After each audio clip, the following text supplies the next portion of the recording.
All right. Here is my old laptop that runs Windows XP, which also has a LPT parallel port on the back. Um, it is connected to this universal programmer, and I have a bunch of UV eproms that are removed from various and diverse circuit boards from uh, discarded uh, boards from industrial machines. This here, I still got a sticker with the version covering the UV glass. So the UV side glass, sorry. So I'm going to read out the contents. I want to verify. Um, I want to check for blank. Is it blank? No, it's not blank. So I'm going to go ahead and remove it. You're going to cancel that.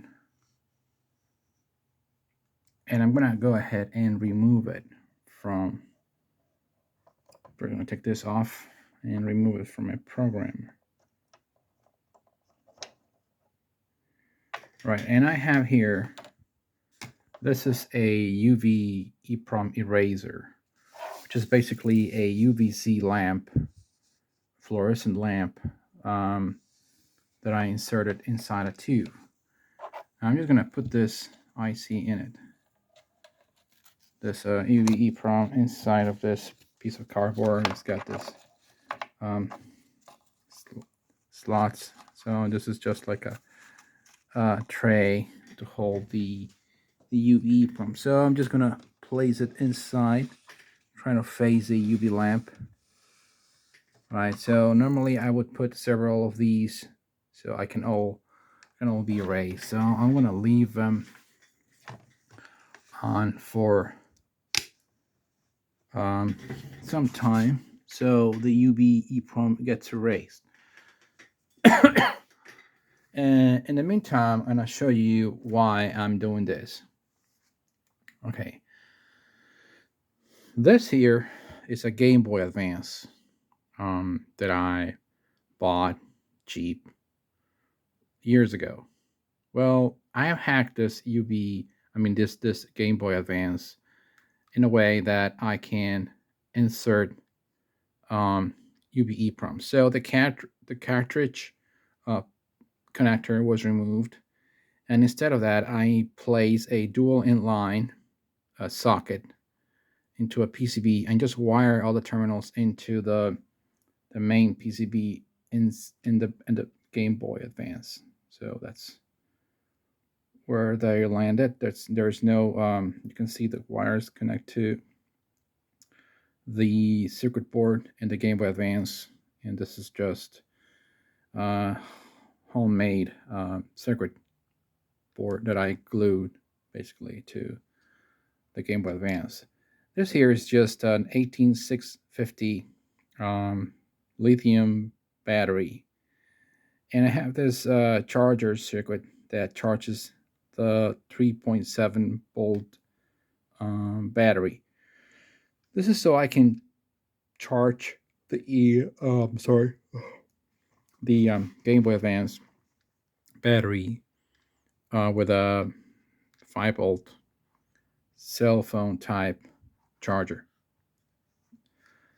And right now I have an UV EPROM with a game in it.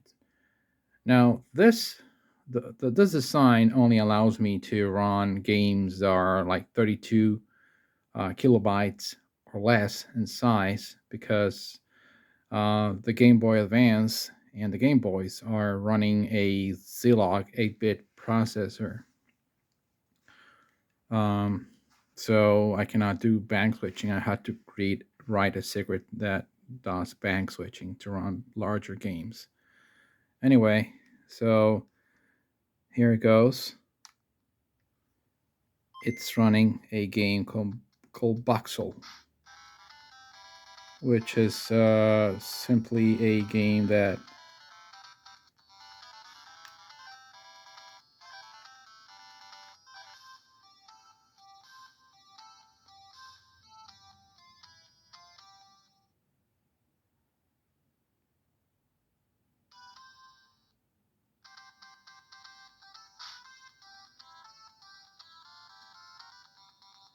I like this kind of puzzling games that makes you think instead of like fighting. I just want to have this kind of games. Box Soul and another one that is called Pitman.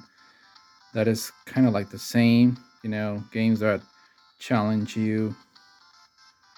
So this is kind of like, I guess, a predecessor of maybe Minecraft because you're moving blocks around. I don't know. I like this game.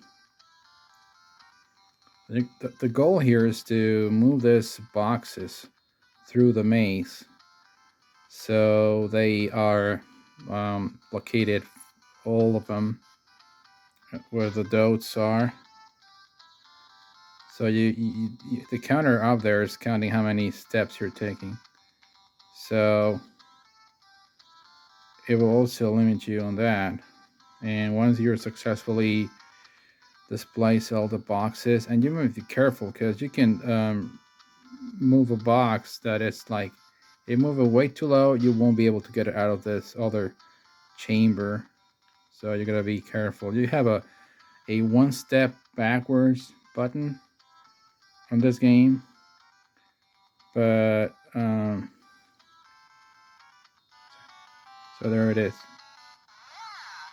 Okay, works. So, and you pass to the next level, and every level is like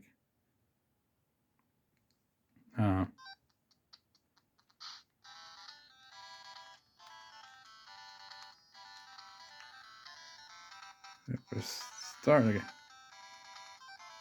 and then, well, I guess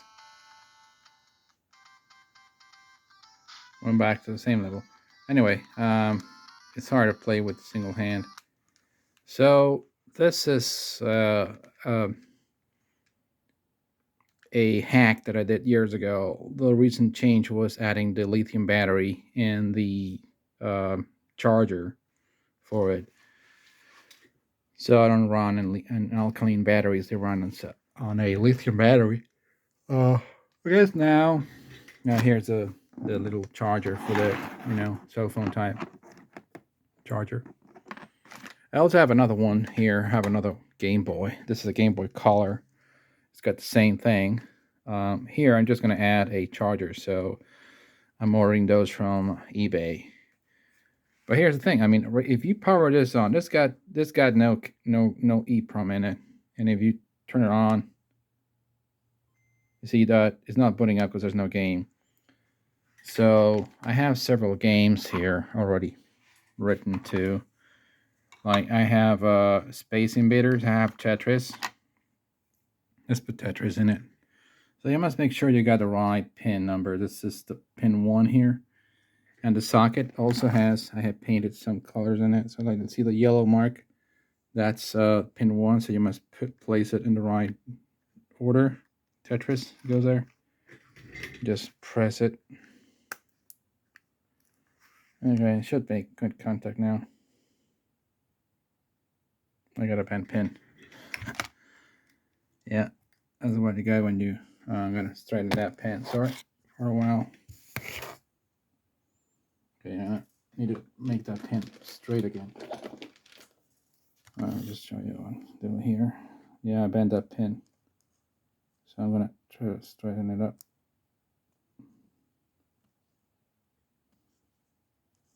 Yeah, that's what cartridges are a huge improvement, because basically you prevent this from happening.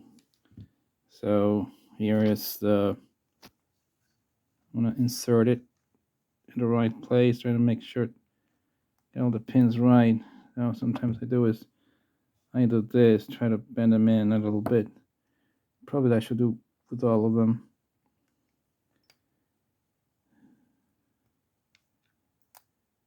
Okay, I'm trying to get in place here. There, the thing is good now. All right, so let's power this on. There, Nintendo. Tetris.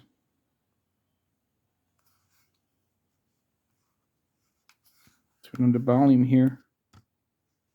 Oops, sorry. Dropped the phone. Sorry.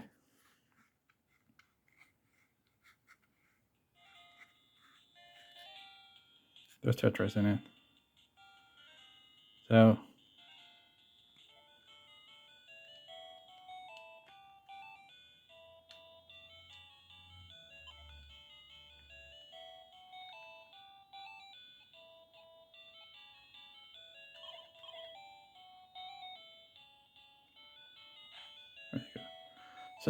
yeah, this one here, it's the same thing. I mean, I get that it's the same thing. All I need to do is order those chargers and put a diode to drop the voltage from 3.7 to 3.1, 3.2 volts with a diode, a silicon diode. But okay, so I'm gonna put those in there. So by now, I guess the UV has been erased. Turn this off. And we take the EPROM out and you put it inside the little universal programmer. Make sure you got it in the right way. There's a illustration here to show you how it's supposed to go. Make sure you got the pin 1 oriented properly. You just lock your 0 force socket. Okay, now I'm going to verify that it's blank. Blank checking. Success, it's blank. So now, what can I do with it? Well, I can load one of the ROMs that I downloaded from the internet that I had long ago. So I forgot what the website was, but the file extension for those were .gb for Game Boy. So I have all the way Asteroids, got Space Invaders, I got Tetris, Dr. Mario, Missile Command, Penguin Land. I don't know what that is. Okay, I'm gonna try it with Penguin Land.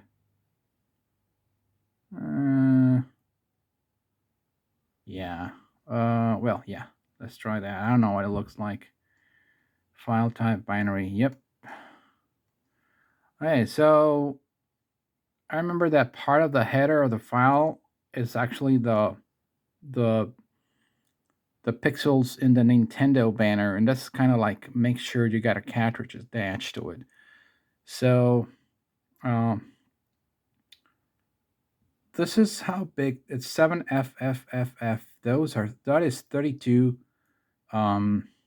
see the 32 kilobytes in extension. So this whole game fits in a 32 kilobyte RAM.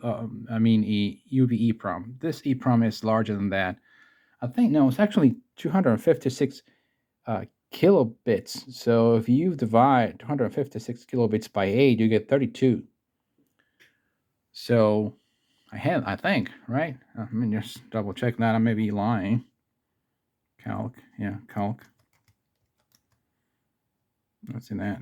So if I divide 256,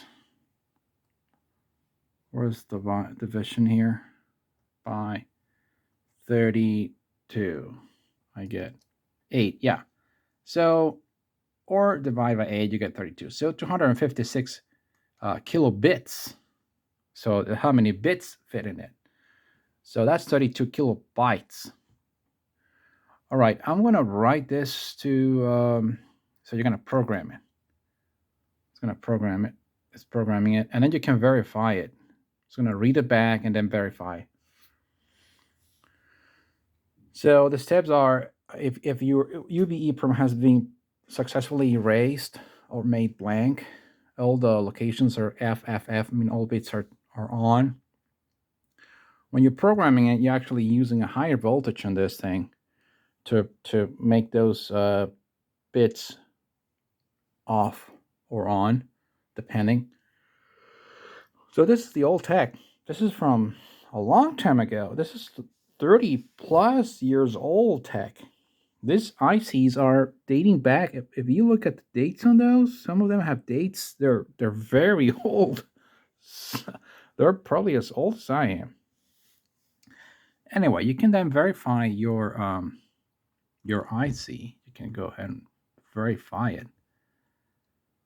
I think I already verified the verification case. Okay, so it's good, right? So all you do now is remove it from. Let me just take this IC off. So I'm gonna put the phone sideways because it's harder for me to do it that way. So I'm gonna take this IC off. All right, I'm gonna take it off. Hope you guys don't mind me doing this. The phone is looking the right way.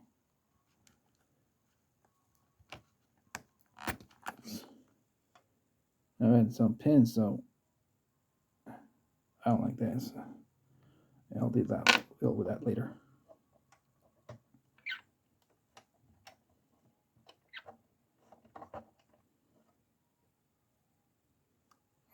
This is the IC that I programmed, supposedly programmed. So I want to see what Penguin Land, or was it Mario? I don't know what it was. Mario, Dr. Mario, or Penguin Land. Forgot which one it was. Anyway, I should be covering this with my sticker, but here it goes. Okay. Let's see what it looks like. Where's the switch out by here? Oh, there's the game now, isn't it? Penguin Land. For start key.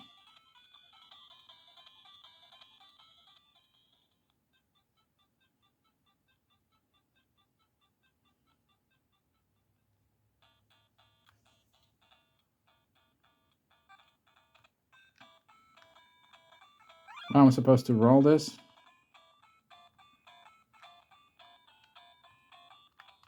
Do I jump? Oh, okay. I'm stuck. Huh. So I'm supposed to like roll this egg.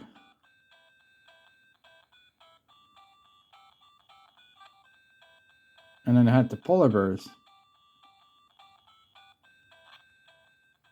It cracked my egg and I died. Okay.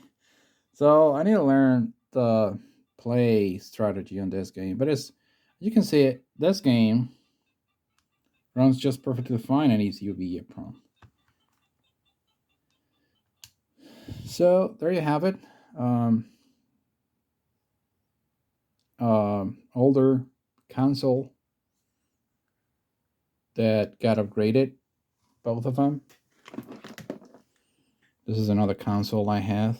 They're being upgraded, and they just work great nowadays with the new improvement. The only thing probably worth improving would be the insertion of the ICs in the socket, because you're likely to bend the pins. So if you could get all those sockets instead of this piece of crap socket, would be way better than this cheap ass one that I have. So you won't be bending any pins. You just remove that. That would be cool to have one of those sockets. Just move the lever and remove this IC, put it back in place. Great. Probably I do that, but I'm too lazy for that now. So I made these 2 years ago, and I actually made a video on the YouTube channel about them. But now, brought this back to the US, and alongside with my older XP laptop. Still has Windows XP in Spanish. So there you have it. Old tech from decades ago, still put to good use. Thanks for watching.